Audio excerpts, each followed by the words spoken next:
గడిచినటువంటి దినాలన్నిట్లోనూ ఆయన మనల్ని నడిపించి ఈ పునరుద్ధానపు ఆరాధన నిన్ను నన్ను మళ్ళందరినీ కూడా అర్హునిగా చేసినటువంటి గొప్ప దేవుణ్ణి బట్టి మహిమ కలుగును గాక. హల్లెలూయా, హల్లెలూయా. కొద్ది నిమిషాలు పరిశుద్ధ గ్రంథంలో నుండి మత్తయి రాసినటువంటి సువార్త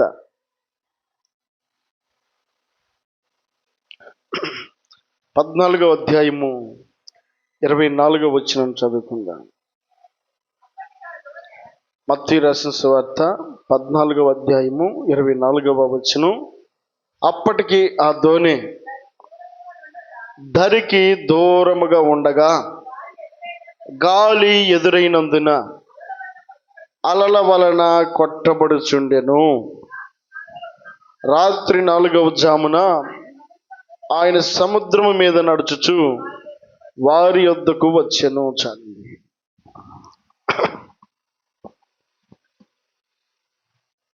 దేవుని యొక్క మాట చదవబడినటువంటి ఈ మాటను మనం చూస్తూ ఉన్నప్పుడు, అప్పటికి ఆ దోణి ధరికి దూరముగా ఉండగా గాలి ఎదురైనందున అలల వలన కొట్టబడుచుండెను.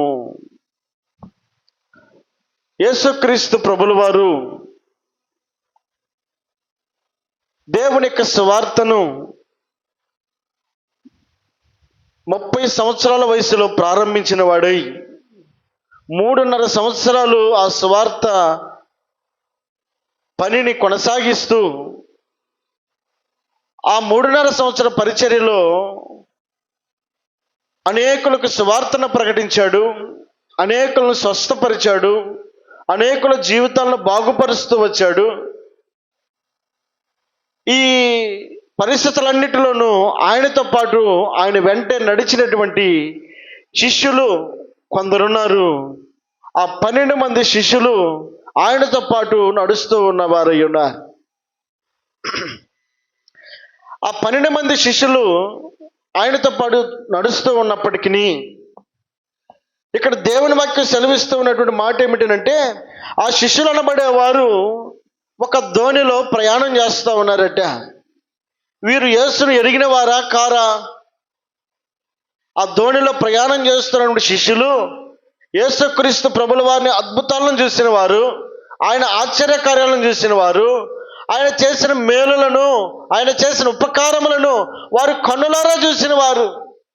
ఈ దోణి ఎక్కక మునుపు వీరు చూసిన అద్భుతం ఏమిటి అని అంటే, 5 రొట్టెలు 2 చేపలను 5,000 మందికి పంచగా 12 గంపలు ఇంకను మిగిలి ఉన్నటువంటి పరిస్థితిని వీరు కన్నులారా చూశారు. ఈ దోణి ఎక్కక మునుపు అద్భుతమును ఆశ్చర్యకార్యములు ఆయన వెంట అనేకము చూసిన వారై ఉన్నారు. కానీ వీరు ప్రయాణం చేస్తున్నటువంటి దోణిలోనట వారు ధరికి దూరముగా ఉండగా వారి దోణిలో గొప్ప గాలి తుఫాను ఎదురైనందున, గాలి ఏం చేస్తుంది అక్కడ? గాలి ఎదురైనందున అలల వలన కొట్టబడుచుండెను. గాలి ఎదురుగా ఉందనుకో, మన ప్రయాణం సాఫీగా సాగుతుందా? ఇప్పుడు నడుస్తున్నాము, బాగా విపరీతమైన గాలి వస్తుంది, ఒక్క అడుగు ముందుకి సాగగలుగుతుందా? లేదా ఏదైనా ప్రయాణం చేస్తున్నాము, గాలి ఎదురుగా వస్తుంది అనుకోండి, ప్రయాణం సాఫీగా ఏమాత్రం కూడా సాగదు.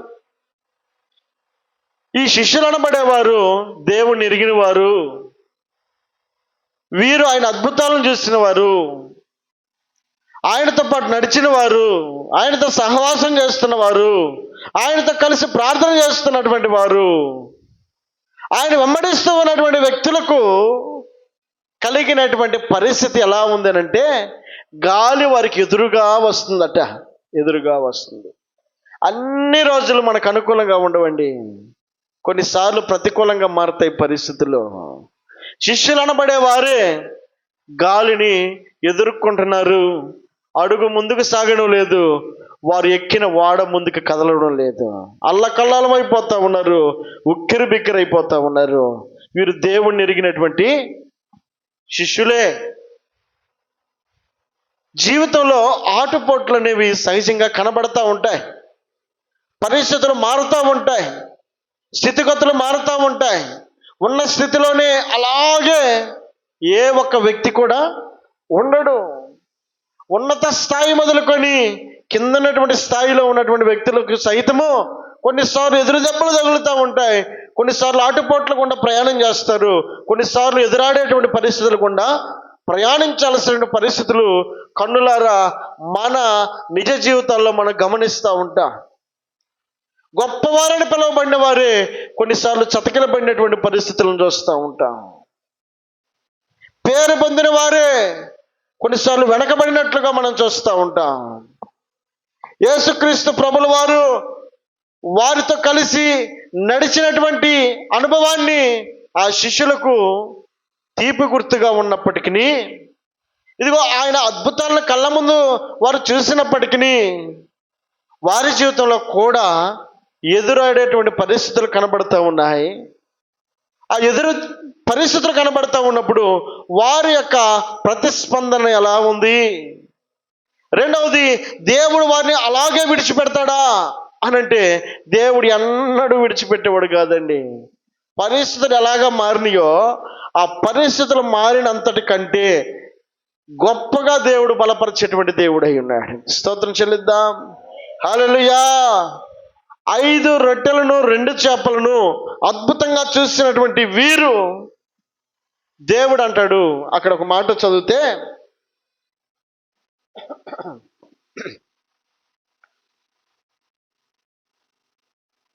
దాని పై వచనాల్లో 20వ వచనం,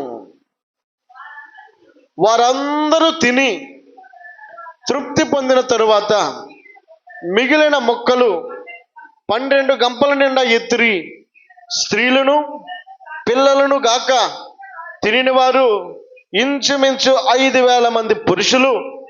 వెంటనే ఆ జనసమూహములను తాను పంపివేయినంతలో తన శిష్యులు దోణి ఎక్కి తనకంటే ముందుగా అద్దరికి వెళ్ళవలనని ఆయన వారిని ఏం చేశాడంట?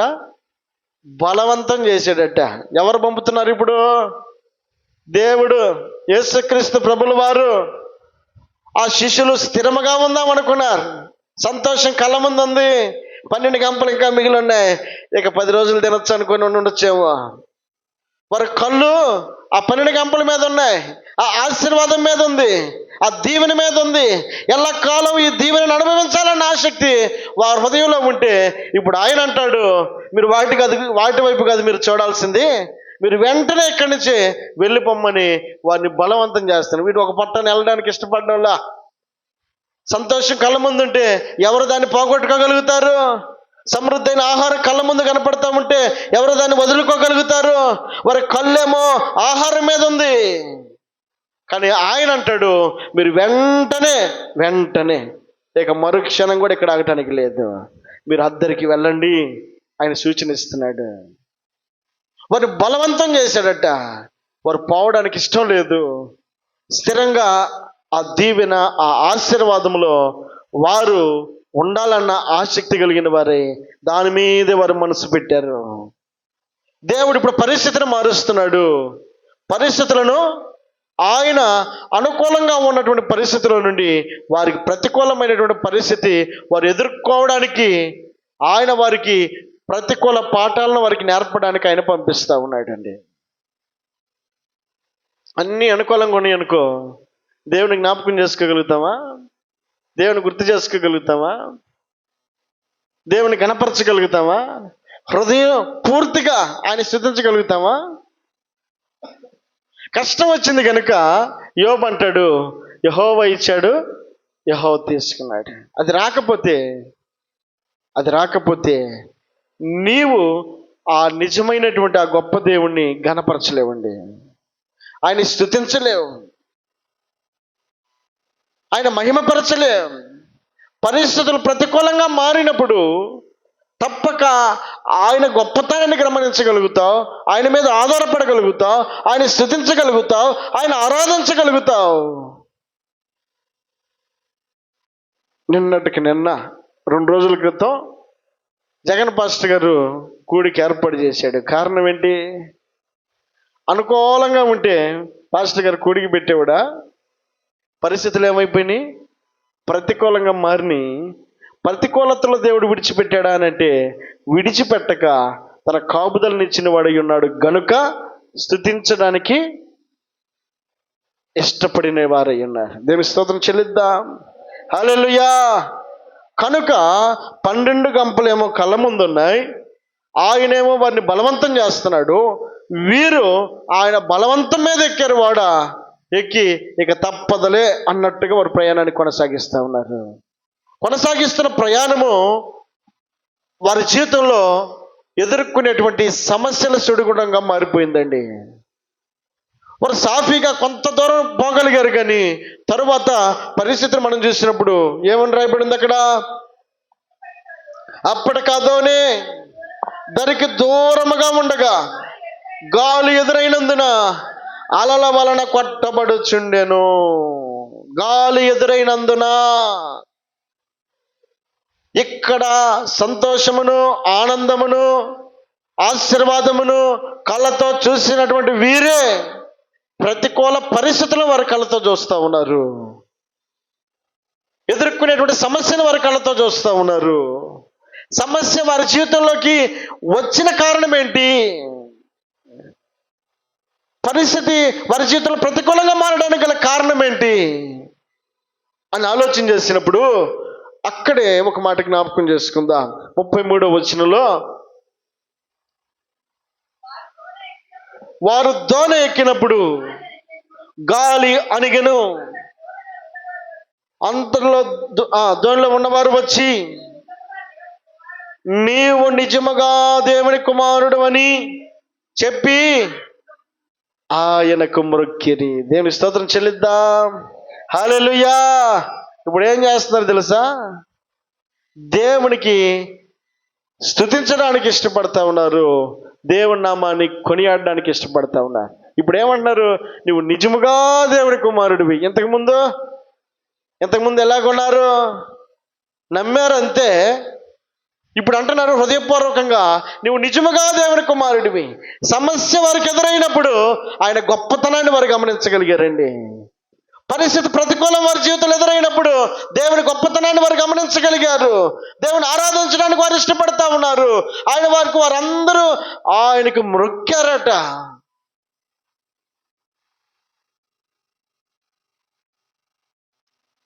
పరిస్థితి ఎప్పుడైతే మన జీవితంలో ప్రతికూలంగా మారుతుందో నువ్వు గమనించాల్సిన ఆలోచన ఏంటంటే, ఈ ప్రతికూలతలో దేవుడు నన్ను గొప్పవాడిని చేయబోతా ఉన్నాడు.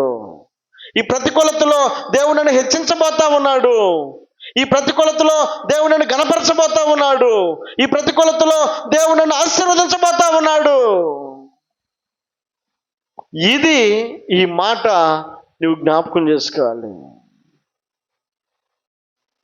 ఎలాంటి పరిస్థితి నీ జీవితంలో ఎదురవుతుందో, వాస్తవికమైనటువంటి దైవభక్తిని నువ్వు చేస్తున్న వ్యక్తి అయి ఉంటే, నీ జీవితంలో పరిస్థితులు ప్రతికూలంగా మారుతూ ఉన్నప్పుడు నువ్వు గమనించాల్సిన సత్యం ఏంటంటే, దేవుడు నాకున్న పరిస్థితుల్లో నుండి మరలా తిరిగి గొప్ప ఆశీర్వాదం నాకు అనుగ్రహించబోతా ఉన్నాడు.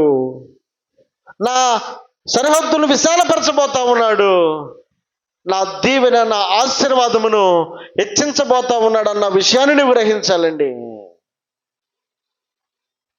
దేవుని ఆరాధించడానికి దేవుడు తన కార్యాలను, దేవుడు తన క్రియలను, దేవుడు తన మహత్యమును నీ పట్ల కనపరచాలని ఆయన ఇష్టపడుతున్నాడు అన్న విషయాన్ని నువ్వు గ్రహించాలి. ఎప్పుడైతే నీ పరిస్థితి ప్రతికూలంగా మారుతుందో, ఆ ప్రతికూలతలో దేవుడు నన్ను ఆశీర్వదించబోతున్నాడన్న ఆశ, ఆలోచన నీ హృదయంలో కలిగి ఉండాలి. అబ్రహాం అనబడేటువంటి వ్యక్తి సంతోషంగా తన ఇంట్లో గడుపుతూ ఉన్నాడు. తన జీవితానికి వచ్చినటువంటి డాకా ఏమీ లేదు, ఆటంకం ఏమీ లేదు.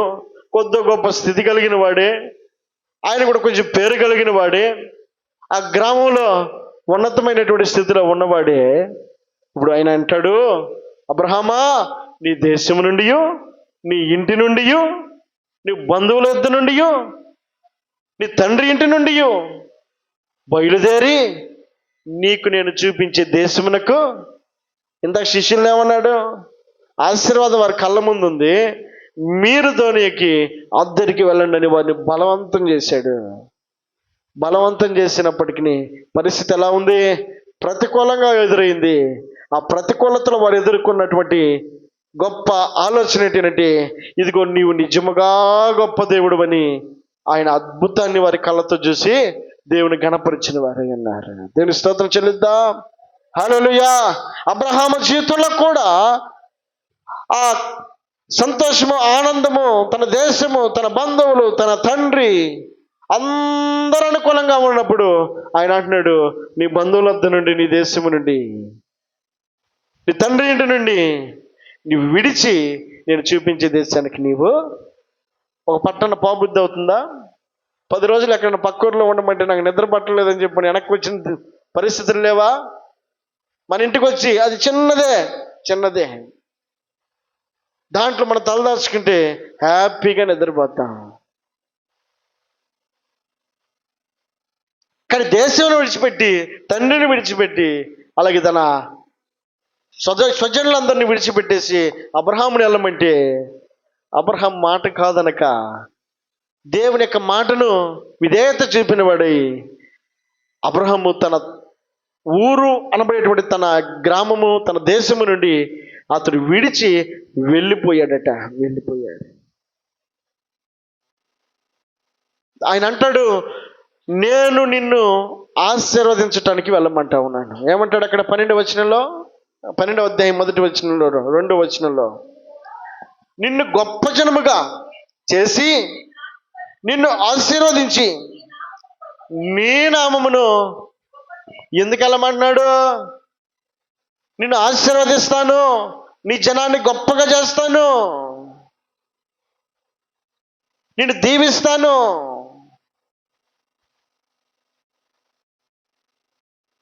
దేవుని యొక్క ఆశీర్వాదము అబ్రహాము జీవితంలో కలిగి ఉండడానికి అబ్రహాము తన సంతోషమును విడిచిపెట్టాడు, తన ఆనందాన్ని విడిచిపెట్టాడు, తన దేశాన్ని విడిచిపెట్టాడు, తన బంధుత్వాన్ని విడిచిపెట్టాడు, తన రక్త సంబంధాన్ని విడిచిపెట్టుకున్నాడు. కోల్పోయినట్టుగా కనబడుతున్న పరిస్థితి, కోల్పోయినట్లుగా పరిస్థితులు కనబడతా ఉన్నాయి. ఆనందం లేనట్టుగా కనబడతా ఉంది, సంతోషం కోల్పోయినట్లుగా కనబడతా ఉంది. కానీ వాటన్నిటి మీద అబ్రహాము మనసు పెట్టక దేవుడు చెప్పిన మాటను వినినటువంటి వాడై తనకున్నటువంటి ప్రతికూలతనే సంతోషంగా భావించుకొని దేవుడు చూపించే దేశానికి వెళ్ళినటువంటి అబ్రహామును దేవుడు విడిచిపెట్టక అబ్రహామును ఆశీర్వదించాడట, అబ్రహామును దీవించాడు. అబ్రహాము యొక్క నిరీక్షణ దేవుడు ఫలింపజేశాడు. తన ఇంటి నుండి బయలుదేరేటప్పుడు తనకు కుమారుడు లేడు. అక్కడికి వెళ్ళిన తర్వాత దేవుడు ఆశీర్వదించి కుమారుణ్ణి ఇచ్చాడు. అంత మాత్రమే కాక తనకున్నటువంటి సంపదనంతటి దీవించాడు, ఆశీర్వదించాడు. ఒక చోట నిలవబడి నివసించలేనంత మిక్కిలి విస్తారమైన ఆస్తిని అబ్రహాము కలిగి ఉన్నాడు. అబ్రహాముతో వెళ్ళినటువంటి లోతు కూడా కలిగి ఉన్నాడు. దీని స్తోత్రం చెల్లిద్దాం. హల్లెలూయా. అంటే అబ్రహామును దేవుణ్ణి ఆరాధించుటకు కారణం ఏంటంటే, తన ఏదైతే దేవుడు విడిచిపెట్టమన్నాడో విడిచిపెట్టిన కారణమే అబ్రహాం ఆశీర్వాదానికి కారణమైంది. శిష్యులు అనబడేటువంటి వారు ఎప్పుడైతే బలవంతంగా తోనెక్కినప్పటికీ ఆ బలవంతము వారి జీవితంలో అయ్యో ఎట్టెందుకు జరుగుతుంది, ఇలా ఎందుకు ఉంది పరిస్థితి అని చెప్పి నేను ఒకవేళ అనిపించినప్పటికీ, అనవసరంగా వచ్చాను, ఆయనే కనుక సక్రంగా నన్ను పంపించుంటే నాకెందుకు ఈ కష్టం, నాకెందుకు ఎదురుగాలి? బలవంతం చేసి పంపించింది ఎవరు? నమ్మిన దేవుడే కదా, వాడిని బలపరిచిన వాడే కదా. బలపరిచిన దేవుడు పంపిస్తేనే సుడిగాలు ఎదురైతే వారు ఇంక ఎవరి మీద ఆధారపడగలుగుతారు? ఇట్లా సాతానుడు ప్రేరేపించుంటే వారు దేవుణ్ణి నీవే నిజమైన దేవుని కుమారుడమని వారు గ్రహించలేకపోయేవారేమో. వారు ప్రతికూలతలో దేవుణ్ణి మిక్కిలిగా ఆయన్ను చూడగలిగారు కనుక ఆయన స్తుతించడానికి వారు పూనుకున్నారు. ఈ పునరుద్ధానపు ఆరాధనలో దేవుడు నీతో నాతో మాట్లాడుతున్న మాట ఏంటంటే, మనం ఆయన స్తుతించాలండి, ఆయన ఘనపరచాలి. దేవుడిచ్చినటువంటి ఈ పునరుద్ధానపు సమయమును ఆయన మహిమ కోసం ఉపయోగించాలి, ఆయన ఘనపరచడానికి ఉపయోగించాలి.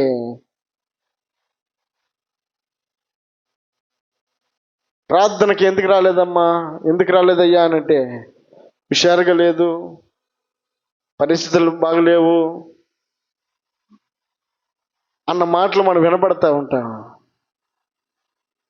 పరిస్థితులు బాగలేనప్పుడు కదా శిష్యులు దేవుని ఘనముగా స్తుతించడానికి గల కారణం, నువ్వు నిజమైన దేవుని కుమారుడు అని చెప్పని స్తుతించడానికి ప్రతికూలతలో ఆయన గొప్పతనాన్ని తెలుసుకున్నారు. ప్రతికూలతలో దేవుని గొప్పతనాన్ని తెలుసుకున్నటువంటి యోబు నోటి వెంట దేవుని స్తుతిని కలిగి ఉన్నాడండి. అబ్రహాము ప్రతికూలత కనపడతా ఉంది, దేవుని స్తుతించడం మాత్రం విడిచిపెట్టలేదు. కనుక అబ్రహాము ఆశించిన దానికంటే మిక్కిలిగా దేవుడు ఆశీర్వదించాడు.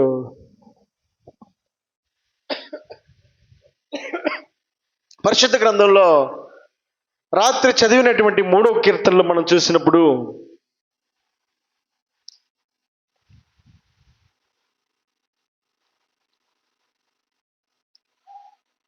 యెహోవా నన్ను బాధించువారు ఎంతో విస్తరించి ఉన్నారు, నా మీదకి లేచువారు అనేకులు, దేవుని వలన అతనికి రక్షణ ఏమీ దొరకదని నన్ను గూర్చి చెప్పుకుని వారు అనేకులండి. ఏమంటున్నారు?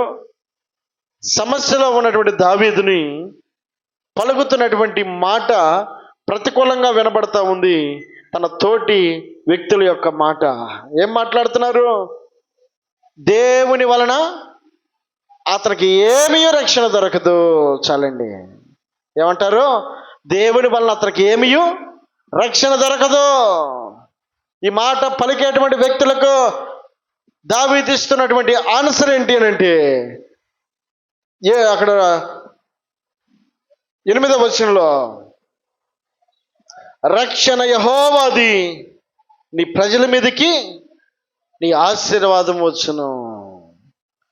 ప్రతికూలంగా వినబడుతున్న మాటను దావీదు ఆధారం చేసుకోలేదు, వ్యతిరేకంగా వినబడుతున్న మాటను దావీదు ఆధారం చేసుకోలేదు. దావీదు ఒక ఆశతోటి, ఒక విశ్వాసంతో దేవుని మీద ఆధారపడినటువంటి దావీదుని అక్కడ మనం చూస్తూ ఉన్నాం. వారంటున్న మాట ఏంటంటే, దావీదు నమ్మినటువంటి దేవుని వలన ఏమాత్రం రక్షణ లేదు అని అంటున్నారు. దావీదు అంటున్నాడు, రక్షణ మాత్రం యెహోవాదే, ఆయన నాకు కేడెము. ఏమంటాడు? యెహోవా నీవే నాకు కేడెముగాను, నీవే నాకు అతిశయాస్పదముగాను, నా తల ఎత్తువాడముగాను ఉన్నావు. చాలండి. దావీదుకి తెలుసు రక్షణ ఎవరి వల్ల కలుగుతుందో, క్షేమం ఎవరి వల్ల కలుగుతుందో, ఆశీర్వాదం ఎవరి వల్ల కలుగుతుందో, దీవెన ఎవరి వల్ల కలుగుతుందో, సంరక్షణ ఎవరి వల్ల కలుగుతుందో. ఇదిగో ఎరగనటువంటి వ్యక్తులు అనేక మాటలు దావీదు వినబడేటట్లుగా మాట్లాడినప్పటికీ వాటన్నిటిని ఆధారం చేసుకోలేదు. దేవుడు చెప్పిన మాట ఏంటనంటే, ఆదాము అవ్వలకి ఈ పండు తినొద్దు, ఇది తిను దినమున మీరు నిశ్చయముగా చచ్చెదరు అని అన్నాడు. ఇప్పుడు సాతాను వినిపిస్తున్న మాట ఏంటో తెలుసా? ఇది తింటే మీరు దేవదూతల్లాగా మారుతారు, ఇది మీరు తింటే మీరు బ్రతుకుతారు. పూర్తి విరుద్ధమైనటువంటి మాట సాతాను నాట వినబడతాడు. దేవుడు ఏదైతే వద్దంటాడో అది చేయమంటాడు, దేవుడు ఏదైతే చేయొద్దంటాడో అది చేయమంటాడు. ప్రతిదీ నీ దేవుడు నీకు ఏమాత్రం కూడా నిన్ను రక్షించలేడు అని పరుల మాట వినబడతా ఉంటే, దావీదు ఇది సరైనటువంటి మాట కాదు, ఇది విశ్వాసం కలిగించే మాట కాదు అని గమనించి, కాదు రక్షణ మాత్రం యెహోవాదే, ఆయనే నాకు కేడము, ఆయనే నేను నమ్ముకునదగిన సహాయకుడు అని దావీదు గమనించగలిగి సుస్పష్టంగా దేవుని గొప్పతనాన్ని ఎరిగిన వాడై ఉన్నాడు. కాబట్టి దావీదు దేవుణ్ణి స్తుతిస్తూ ఘనపరుస్తూ మాట్లాడుతున్నాడు. యెహోవా నీవే నాకు కేడెము. దేవుని స్తోత్రం చెల్లిద్దాం. హల్లెలూయా. ప్రతికూలతలో వ్యతిరేకంగా ఉన్న సమయంలో దావీదు దేవుని గొప్పతనాన్ని కలిగి ఉన్నాడు. అది నిజముగా దేవునికి ఇస్తున్న ఆరాధన, అది దేవుని స్తుతించుతూ ఉన్నటువంటి ఆరాధనది, దేవుని గణపరుస్తూ ఉన్నటువంటి ఆరాధన. దావీదు హృదయం చెల్లించగలుగుతా ఉన్నాడు. ప్రతికూలతలు అనేకం ఎదురైనాయి. 62వ కీర్తనలో మొదటి వచనంలో చదివితే 63 మొదటి వచనం, దేవా నా దేవుడవు నీవు, వేకువనే నిన్ను వెతుకుదును, నీ బలమును నీ ప్రభావమును చూడవల్లని పరిశుద్ధాలయమందు నేనెంతో ఆశతో నీ తట్టు కనిపెట్టుకొని ఉన్నాను. నీళ్ళు లేక ఎండి ఉన్న దేశమందు నా ప్రాణము నీ కొరకు తృష్ణగొనుచున్నది.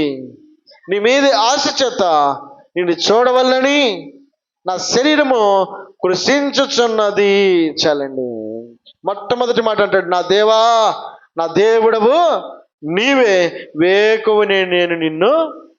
ఎప్పుడు మాట్లాడుతున్నాడు ఈ మాట? ఎప్పుడు మాట్లాడుతున్నాడు?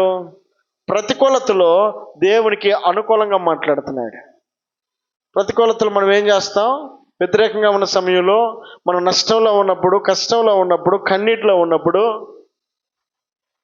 ఇశ్రాయేలు ప్రజలు మాట్లాడినట్టుగా అసహనం గురిగినటువంటి మాటలు, ఇదిగో మమ్మల్ని ఐగుప్తులోనే ఉంచితే బాగుండేది కదా, అక్కడే మాకు అన్ని దొరుకుతూ ఉన్నాయి, ఇక్కడికి వచ్చిన తర్వాత అన్ని అగసాట్లు పడాల్సి వస్తూ ఉంది, అన్ని ఎదురు దెబ్బలు తగలాల్సి వస్తూ ఉంది. అదే అక్కడే ఉన్నట్టయితే కొట్టు తిట్టు అక్కడ ఒక ముద్ద తినేవాళ్ళమే, అక్కడే హ్యాపీగా ఉండేవాళ్ళమే అని వారు మనసు మార్చుకుని మాట్లాడిన మాటలు అనేక ఇశ్రాయేలీయుల నోట వినబడతా ఉండగా, భక్తుడైనటువంటి దావీదు నోట వినబడుతున్న మాట ఏంటంటే, దేవా నా దేవుడవు, పరిస్థితి ఎదురైందనో, కష్టం ఎదురైందనో, ఇరుకు ఎదురైందనో, సమస్య ఎదురైందనో, రోగం వచ్చిందనో, ఇబ్బంది వచ్చిందనో, నా మాట నేను మార్చుకునేవాడిని అయితే కాదండి అని దావీదు స్టేట్మెంట్ ఇస్తున్నాడు. మాట మార్చుకున్నవాడు కాదు, మాట మీద స్థిరంగా నిలబడినవాడు దావీదు. ఎలా, ఏ సందర్భంలో ఈ మాట మాట్లాడాడు? పై మాటలో చదవండి. దావీదు యోధ అరణ్యములో ఉండగా రచించిన కీర్తన. ఎక్కడున్నాడు ఇప్పుడు? సింహాసనం విడిచి యోధ అరణ్యంలో ఉన్నాడు. కారణం ఏంటో తెలుసా? తనకు పుట్టినటువంటి కుమారుడు అబ్షలోము తన మీద తిరగబడితే 3వ కీర్తన ఎట్లా రాశాడో, ఈ 63వ కీర్తన కూడా అదే సందర్భంలో ఇదేమో పారిపోతా రాశాడు, ఈ కీర్తనేమో అరణ్యంలో దాక్కున్న సమయంలో రాశాడు. కొన్ని సంవత్సరాలు అరణ్యంలో గడిపాడు. ఈ అరణ్యంలో ఉన్నటువంటి దావీదు, యోధ అరణ్యంలోకి వెళ్ళినటువంటి దావీదు దేవుణ్ణి స్తుతించడానికి ఇష్టపడ్డా ఉన్నాడు. అరణ్యంలో దేవుణ్ణి ఎలా స్తుతించగలుగుతున్నాడు? ఎవరైనా మాట్లాడే వాళ్ళు ఉంటారా? సహాయపడే వాళ్ళు ఉంటారా? అక్కడ ఏమన్నా అన్ని అనుకూలంగా పరిస్థితులు ఉంటాయా? రాజ్యాధికారాన్ని అనుభవించినటువంటి వ్యక్తి, సుఖ సౌఖ్యాలను అనుభవించినటువంటి వ్యక్తి, సంతోషమును అనుభవించిన వ్యక్తి ఇప్పుడు కష్టాల సుడిగుండంలో దిక్కులేని వాడిగా అరణ్యంలో ఉండి మాట్లాడుతున్న మాట ఒకసారి ఆలోచన చేసుకుంటే కట్టలు తెంచుకునేంత ఉద్రేకం లోపల దాక్కుని ఉన్నప్పటికీ వాటన్నిటి పక్కన పెట్టేసి, దేవా నా దేవుడవు నీవేనయ్యా. ఆ మాటలో ఎక్కడైనా కష్టంలో ఉన్నట్టు అనిపిస్తున్నాడా? బాధలో ఉన్నట్టు అనిపిస్తున్నాడా? ఇంత దుఃఖాన్ని దాచిపెట్టుకున్నట్టుగా ఏమైనా కనబడుతున్నాడా అని అంటే ఏమాత్రం కూడా ఆ దుఃఖమును లోపలే ఉంచుకొని, ఆ బాధను లోపలే ఉంచుకొని, దేవునితో గడిపేదే సంతోషంగా భావించుకొని మాట్లాడుతున్నాడు. నా దేవుడవు నీవేనయ్యా, వేకువని నేను నిన్ను వెతుకుతాను.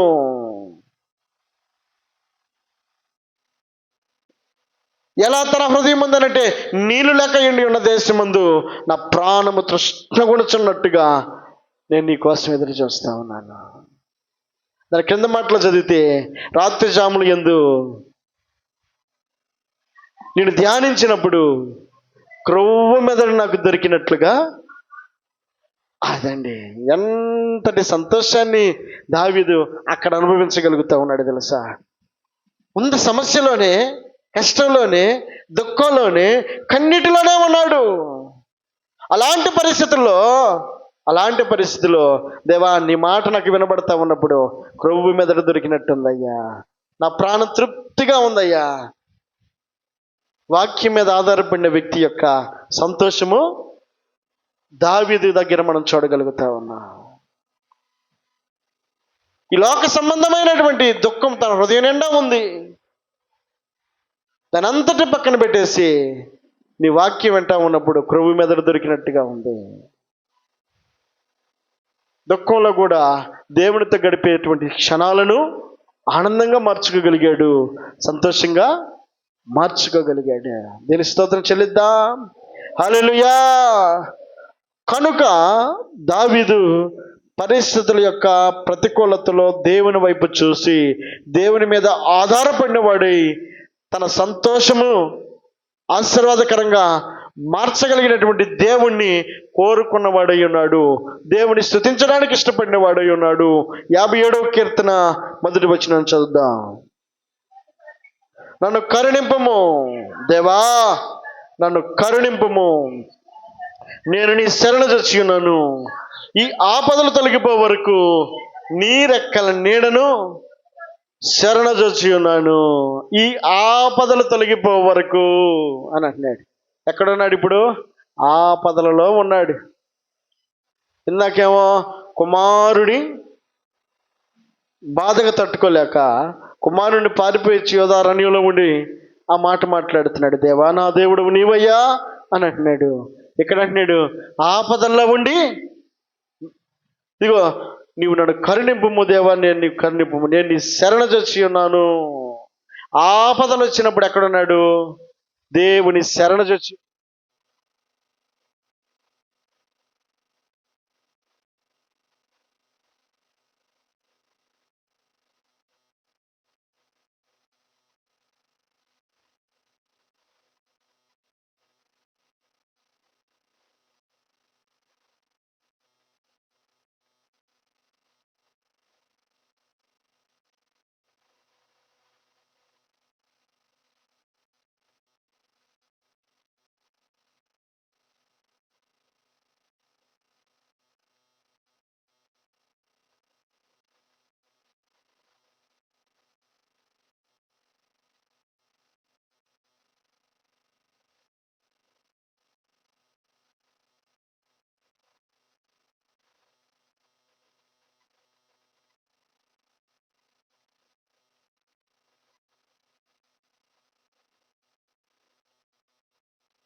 దేవుని స్తోత్రం చెల్లిద్దాం.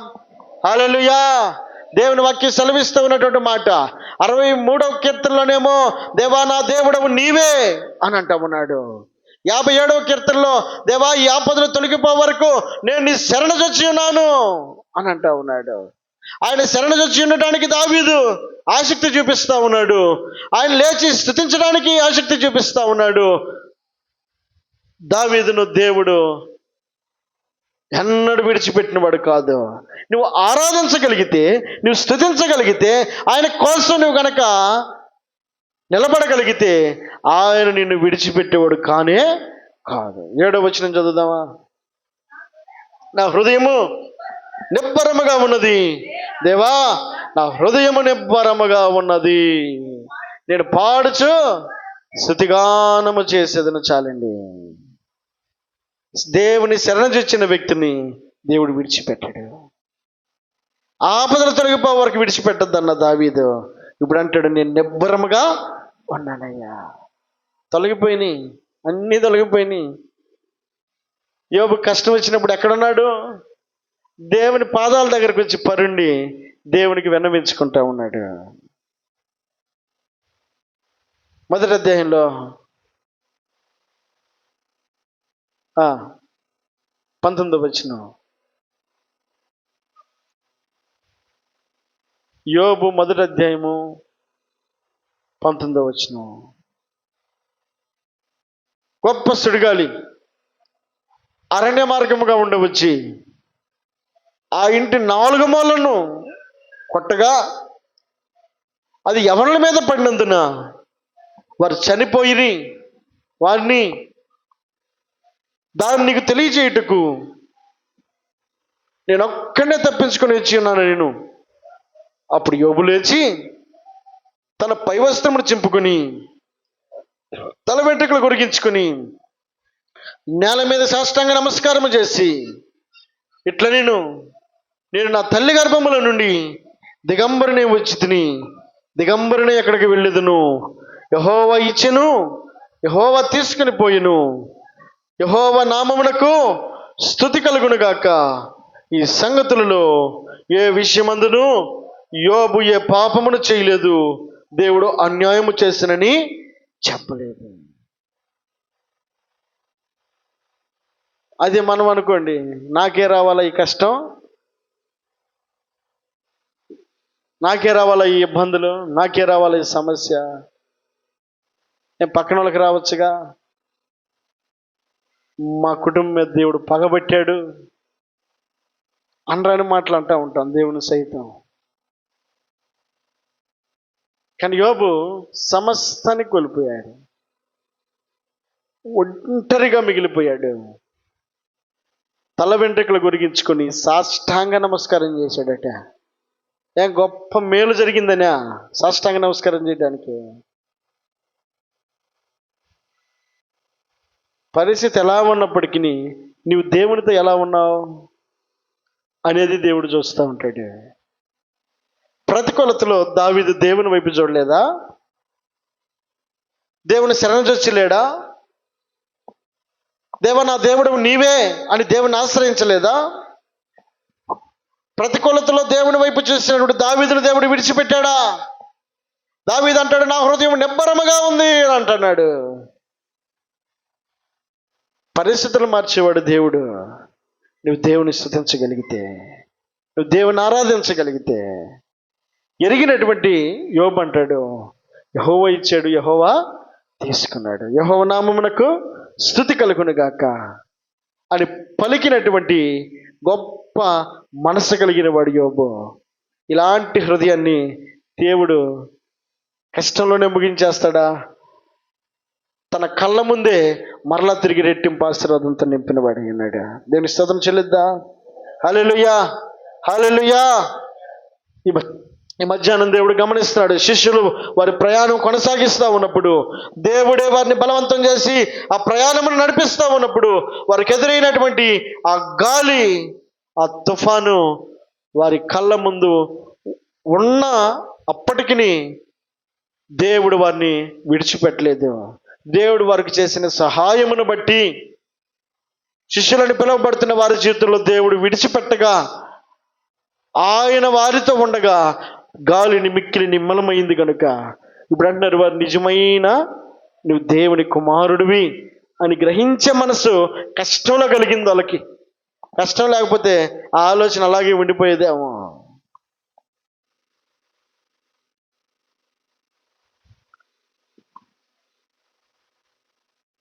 కష్టంలో దావీదు దేవుని విడిచిపెట్టలేదు. దేవుణ్ణి మాత్రం స్తుతించడానికే అరణ్యంలో ఉన్న దేవాన్ని మాట వెంట ఉంటే నాకు క్రొవ్వు మెదడు దొరికినట్టుగా ఉందయ్యా అని మనసు మాట అంతా కూడా దేవుని మీద పెట్టగలిగాడు. ఆపదలో తన కళ్ళ ముందున్న దేవుని స్తుతించడానికి ఇష్టపడినటువంటి దావీదు అంటాడు, నా హృదయం నిబ్బరంగా ఉందయ్యా అని అంటున్నాడు. కష్టం తన కళ్ళ ముందు కనబడుతుంది. అనేకులు వచ్చి చెప్తున్నారు నీ బిడ్డలు చనిపోయారని. యోబుతోటి తన తల వెంట్రుకలు గొరిగించుకొని సాష్టాంగ నమస్కారం చేసి, నేను నా తల్లి గర్భముల నుండి దిగంబరినై వచ్చి దిగంబరిగా నేను అక్కడికి వెళ్ళేదని, యెహోవా ఇచ్చును యెహోవా తీసుకునిను అని యోబు తన నోటి మాట చేత దేవుడు దూషించినని ఒక్క మారు మాటలను మాట్లాడకుండా దేవుని స్తుతించిన వ్యక్తిగా కనబడ్డాడు. ఆ యోబును దేవుడు రెండింతల ఆశీర్వాదాన్ని అనుగ్రహించిన వాడైనాడు.